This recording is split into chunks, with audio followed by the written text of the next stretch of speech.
The story of Esther is found in the book of Esther in the Old Testament. It is a unique and powerful story because it shows how God works behind the scenes. Interestingly, the name of God is not directly mentioned in the book, yet his guidance, protection, and purpose are clear throughout the story.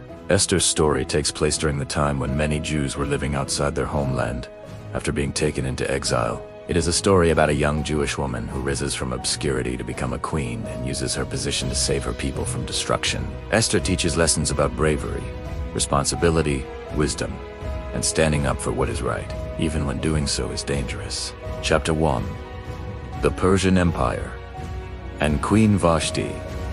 The story is set in the Persian Empire, ruled by King Ahasuerus, also known as Xerxes I. He ruled over a vast kingdom stretching across many lands. The king was powerful, wealthy, and proud. One day, King Ahasuerus held a great feast lasting many days to show off his riches and power. During the celebration, he commanded that his queen Vashti be brought before the guests to display her beauty. Queen Vashti refused, an act that shocked the king and his officials. Because of her refusal, Vashti was removed as queen. The king's advisors feared that her disobedience might inspire other women to disrespect their husbands. As a result, the king ordered that a search be made for a new queen. Among the people living in the empire was a Jewish man named Mordecai from the tribe of Benjamin. Mordecai had raised his cousin Esther, whose Hebrew name was Hadassah, after her parents died. Esther was young, beautiful, and humble.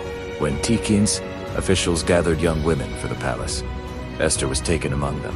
Mordecai advised her not to reveal her Jewish identity at that time. Esther gained favor with everyone she met, including Haggai, the official in charge of the women. After a period of preparation, Esther was brought before King Ahasuerus. The king loved Esther more than all the others and crowned her Queen of Persia. Meanwhile, Mordecai uncovered a plot to assassinate the king. He reported it through Esther, and the conspirators were executed. This act was recorded in the royal records, though Mordecai received no immediate reward. The king later promoted a man named Haman, giving him great authority. Everyone was commanded to bow before Haman, but Mordecai refused, because as a Jew, he would not bow to a man as an act of worship. Haman was furious. Instead of punishing only Mordecai, he planned to destroy all the Jews in the empire. He convinced the king that the Jews were dangerous and disobedient. The king, unaware that Queen Esther was Jewish, approved the plan. A decree was sent throughout the empire ordering that all Jews be killed on a specific day. Fear and mourning spread among the Jewish people. When Mordecai learned of the decree, he was devastated. He wore sackcloth and ashes as a sign of mourning.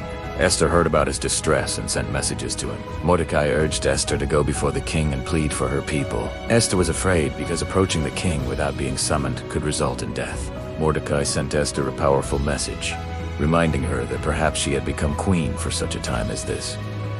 He warned that silence would not save her and that God would find another way to deliver the Jews.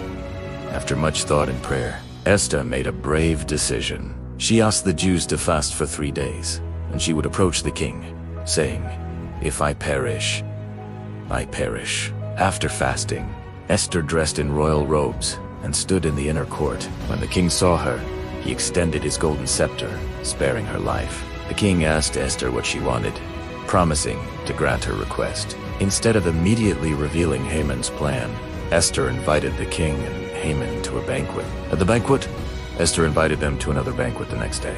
Haman left proud and confident, but his joy vanished when he saw Mordecai still refusing to bow. Enraged, Haman built gallows to hang Mordecai. That night, the king could not sleep. He ordered the royal records to be read to him and discovered that Mordecai had once saved his life and had never been rewarded. The next morning, Haman came to ask permission to hang Mordecai. Instead, the king asked Haman how a man should be honored if the king wished to reward him. Thinking the honor was for himself, Haman described a grand public celebration. To Haman's humiliation, the king ordered him to honor Mordecai in this very way. At the second banquet, Esther finally revealed her request. She told the king she was Jewish and that her people were sentenced to death by Haman's decree. The king was furious. Haman begged for his life, but the king ordered that Haman be executed on the gallows he had prepared for Mordecai. Although the king could not reverse the original decree, he allowed a new decree permitting the Jews to defend themselves. Mordecai was promoted to high authority, and Esther continued to support her people. When the appointed day came, the Jews defended themselves and were saved. Their enemies were defeated. Chapter 9 to 10. Celebration and legacy. The Jewish people celebrated their deliverance with joy and feasting. This event became the festival of Purim, which is still celebrated today. Mordecai became a great leader, and Esther remained queen, respected and honored. Lessons from the story of Esther's courage in difficult moments. God has purpose in unexpected places. Standing up for others using position and power wisely. Faith, even when God seems silent. Conclusion. The story of Esther teaches that God places people exactly where they need to be, even when they do not understand it at first. Esther's bravery saved a nation and left a legacy of faith, courage, and hope. Her story reminds us that one person's courage can change history.